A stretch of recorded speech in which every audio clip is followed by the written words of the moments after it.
Je me nomme Boumi Mboup. Boumi Mboup, c'est un nom assez rare que mon père m'a donné, comme Dobour de Boumi.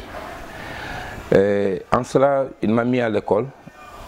Donc, je suis né le 19 juin 1955 à Dakar. Je suis entré à l'école en 1962. Et sur ce fait, j'ai été à l'école jusqu'en classe de CM2. À partir de là, je suis tombé sur la grève de 68. Et lorsque j'ai fait l'examen, on m'a libéré parce que je n'avais pas les moyens nécessaires pour passer en classe supérieure. Et de cela, mon père m'a mis dans le métier. Je suis devenu un électricien. Et au fil des années, j'ai acquis de l'expérience qui me permettent aujourd'hui d'avoir écrit un roman. Et ce roman se nomme Retour à la vie. Retour à la vie, justement, ce roman, pouvez-vous nous faire un résumé pour ce roman-là? Oui, ce roman parle d'un enfant qui est né en 1964. Bon, du moins, il n'est pas né en 1964, mais il débute en 1964, sa vie. Parce qu'à l'âge de 9 ans, son père l'a pris pour l'amener chez un docteur et le circoncire. À partir de ça, on a expliqué dans le roman comment ça se passe en Afrique et pourquoi les raisons d'une circoncision en Afrique. Et j'ai expliqué les cassacs et ainsi de suite, tout ce qui est lié à la circoncision. Après cela, le garçon, pendant le mois de pénitence qu'il devait passer avec ses initiés, les selbés, comme on les appelle, il a dit que en fumant de la cigarette, il pouvait l'inhaler sur son sexe, et ce qui faisait qu'il guérissait le plus rapidement possible.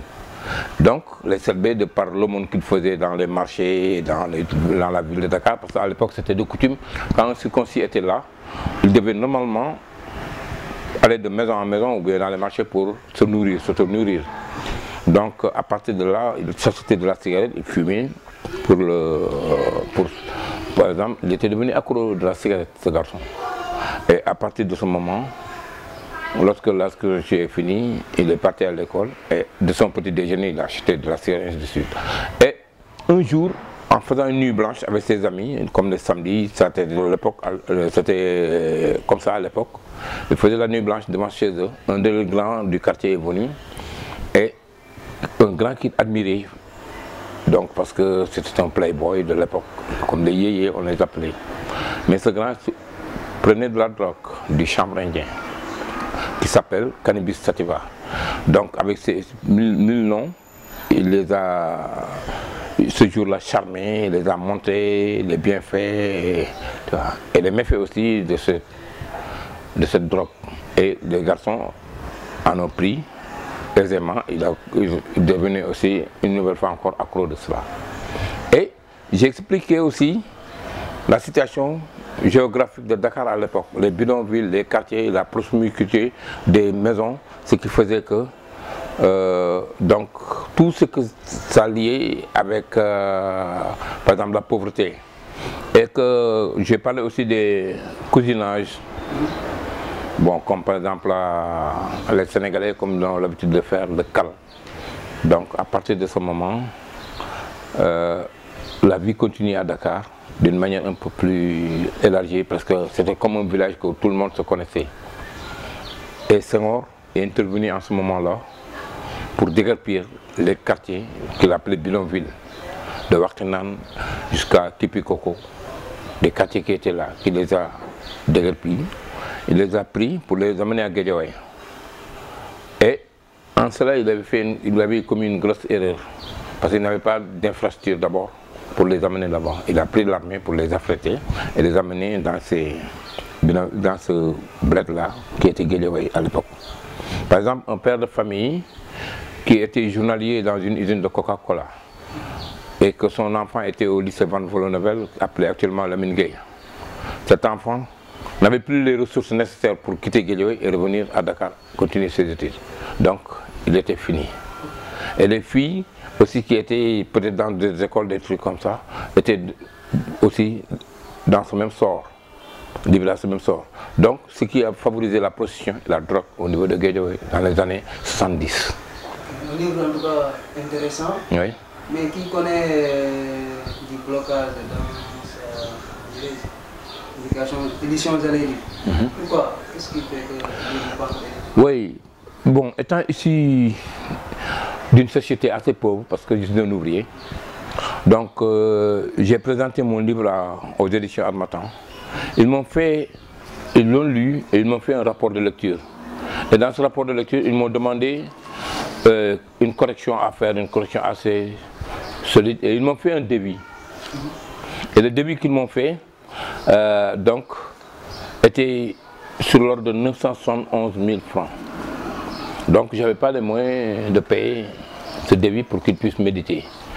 Donc, j'ai dû faire recours au ministère de la Culture et de la Communication par une demande de subvention. Et ils m'ont renvoyé une demande, ils m'ont renvoyé par exemple un accusé de réception à partir du 7 février 2016. Jusqu'à présent, ils m'ont renvoyé dans la direction nationale du livre où je suis allé et j'ai mon document là-bas depuis 2 ans. Que c'est là-bas et je n'ai rien entendu. Le financement donc qui bloque. Oui, et là j'ai été reçu par le directeur de l'Institut, mais néanmoins, bon, il m'avait dit d'attendre. Et je suis là jusqu'à présent, je suis dans l'attente. Je ne peux pas sortir ce livre qui peut aider les jeunes à connaître l'histoire vraie du Sénégal. Parce que là, j'ai parlé de Senghor. Non pas par, comme les gens le louent, le chant de la négritude et des trucs comme ça. Moi, j'ai parlé de Senghor vu par l'homme du peuple. Justement, c'est ça, Senghor vu par l'homme du peuple. Ouais. Oui, Senghor vu par l'homme du peuple. Au début, Senghor était vénéré. Il était très vénéré. Mais à la fin de son mandat, le peuple l'avait rejeté. Surtout dans sa majorité. Parce qu'ils avaient pensé que Senghor était celui qui devait les sortir de la main du colonialisme pour les livrer dans une forme de développement. Mais les gens étaient plutôt... Il y avait beaucoup de gens, parce qu'il y avait des communistes qui étaient là, bon, les gens ne le suivaient pas, mais on était tous pour Senghor. Mais en réalité, le peuple lui avait tourné le dos. Et au moment où, par exemple, la majeure partie du peuple qui habitait Guédiawaye, d'autres étaient rentrés dans leur village parce qu'ils avaient complètement coupé les jambes de ce peuple. Donc, j'ai dit comment il le voyait. Il n'avait plus l'unanimité sur lui. Donc, parlons d'actualité, avec le décès du protocole de la présidence. Bruno Diatta. Oui, Bruno. Oui, c'est un homme effacé que tout le monde admirait. Et d'ailleurs, ça m'a un peu surpris parce que même avant-hier nuit, je suivais une télé et un message parlait de lui d'une manière. Il donnait un témoignage montrant les caractères de cet homme. Et le lendemain, on nous annonce sa mort. Mais c'est un homme effacé, un homme que tout le monde venait aimer. À peu près, bon, toute la République l'aimait. Hein. Donc il était là. Moi, ça m'a un peu paru bizarre lorsque Diouf est parti. J'ai pensé qu'il allait partir avec. Mais quand je l'ai vu accompagner Wade, je me suis dit que cet homme avait de la hauteur. C'est un républicain.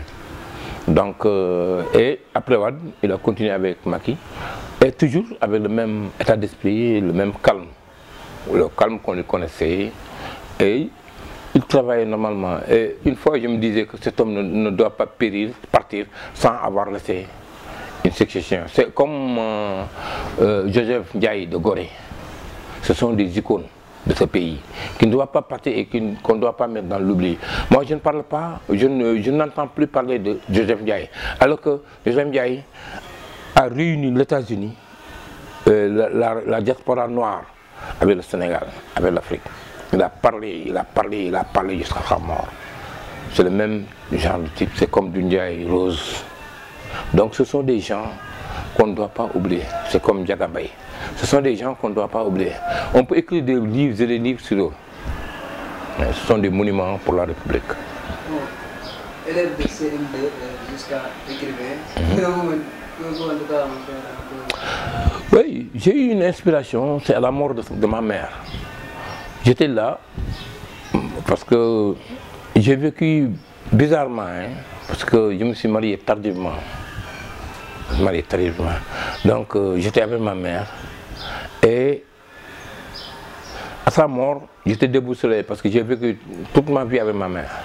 Et là, j'étais assis devant chez moi. Un jour, je sors un cahier que j'avais qui datait de l'école et automatiquement, j'ai eu envie d'écrire. J'ai commencé à écrire.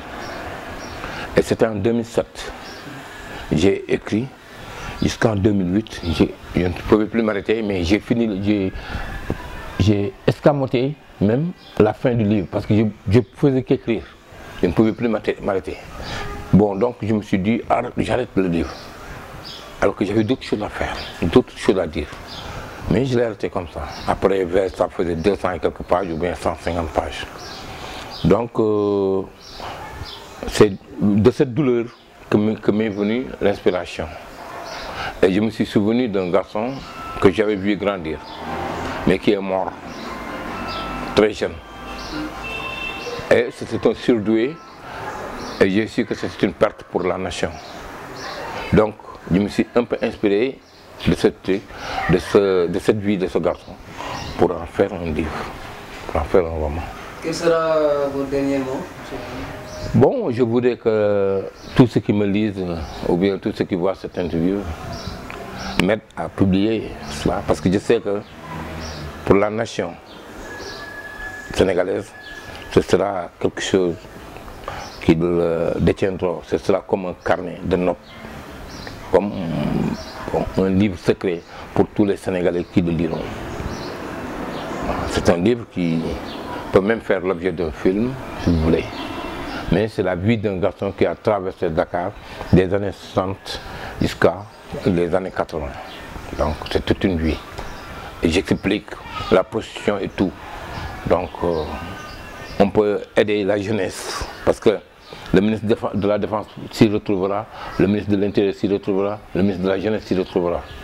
Donc même j'ai parlé de l'ONG Jamra, parce qu'il y a des sociétés que je n'ai même pas osé citer. Bon, donc j'ai dû renverser leur nom en changeant le nom comme Ami Boutique. J'ai dit Nina Boutique. Parce qu'à l'époque c'était Ami Boutique. Mais si je disais Ami Boutique, est-ce que M. Ami Boutique ne va pas m'attaquer? Donc j'ai dû obligé de changer des noms. Donc pour faire... Ça fait depuis 2007 je suis là. J'attends que le livre, que quelqu'un m'aide à faire ce livre. Ok, je vous remercie. Merci.